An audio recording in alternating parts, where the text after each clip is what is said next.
Dinosaures.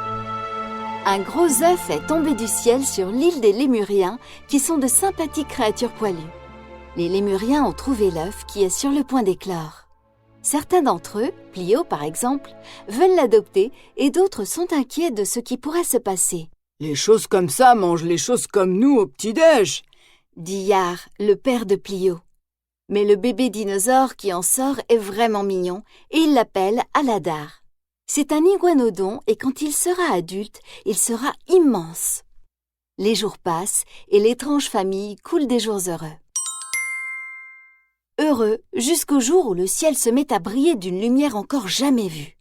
Ce sont des astéroïdes et s'ils tombent près de l'île, ils vont tout détruire. « Cours, Aladar !» crient les Lémuriens en sautant sur son dos. Les Lémuriens sont si petits qu'ils n'auraient jamais pu quitter l'île à temps. Mais l'iguanodon, avec ses puissantes pattes, les emmène en sécurité. Hélas, leur île est en feu. « Venez !» dit le dinosaure. « On ne peut pas rester ici !» De nombreux autres animaux sont eux aussi en quête d'un refuge.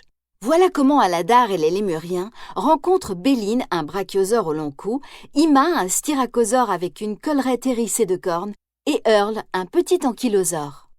Ensemble, ils rejoignent un grand troupeau qui se dirige vers un lieu superbe, la Terre des Nids, une vallée verte et accueillante.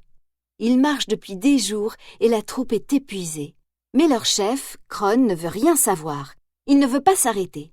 Et lorsqu'ils lui disent que sans eau, ils perdront la moitié de la horde, il répond « Alors nous sauverons la moitié qui mérite de vivre !» « J'étais ici en train de parler avec ces dames et je crois qu'elles ont du mal à suivre. » explique Aladar à Kron. « Alors peut-être que tu pourrais ralentir un peu ?» Mais Kron n'a aucune intention de ralentir. C'est un tyran et il n'a pas de temps à perdre avec les faibles. Chaque dinosaure doit se débrouiller. Mais sa sœur, Nira, est beaucoup plus gentille. Lorsqu'elle se cogne à Aladar, elle lui sourit. La longue marche continue.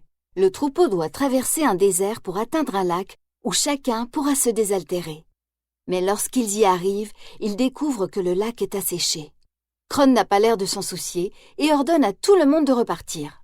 C'est alors que les Lémuriens remarquent quelque chose sous le pied de Béline.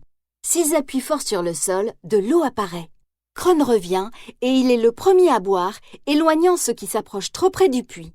Aladar, de son côté, apprend aux petits dinosaures à chercher de l'eau. « Il faut qu'on travaille ensemble, hein, comme une équipe !» leur dit-il. Pendant ce temps, deux énormes carnotaures aux grandes dents sont sur les traces du troupeau.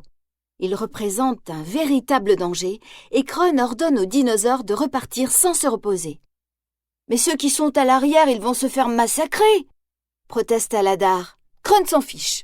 Les plus forts seront sauvés et Aladar va avoir des problèmes s'il remet encore en question les ordres. Tout en essayant de rattraper le troupeau, Aladar et ses amis tombent sur Bruton, un dinosaure qui, comme Kron, s'est toujours comporté en tyran. Mais il est fatigué et blessé, et Aladar s'occupe de lui. Ses amis et lui le transportent dans une grotte. Bruton s'étend près d'un lémurien, épuisé. Malheureusement, les carnotaures les ont suivis et entrent dans la grotte en grognant. Bruton les affronte. Le fait qu'Aladar l'ait aidé quand il était faible l'a fait changer. Il affronte les prédateurs seuls et lorsqu'il comprend qu'il ne peut pas les retenir plus longtemps, il provoque un glissement de terrain, causant l'effondrement de la grotte sur eux. Bruton s'est sacrifié en héros, mais le groupe est désormais piégé. L'un des carnotaures a survécu et est déjà parti à la poursuite du troupeau.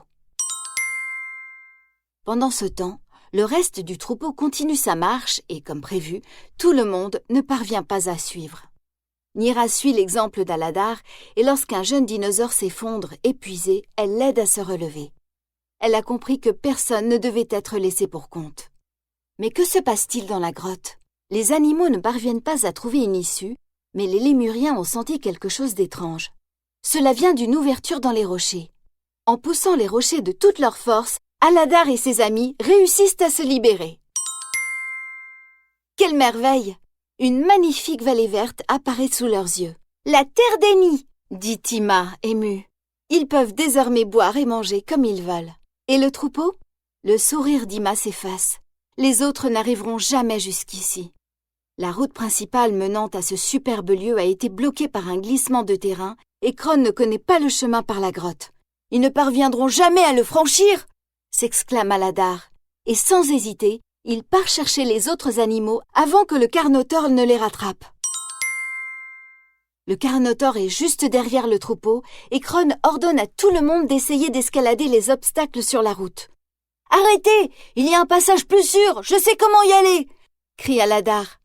Personne ne parviendra à escalader la montagne de rochers. Mais Kron perd son sang-froid. « Il reste avec moi !» crie-t-il en se jetant sur Aladar.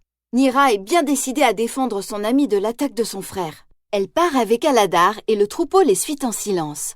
C'est alors que le Carnotaure apparaît en rugissant. « Restez bien groupés !» crie Aladar.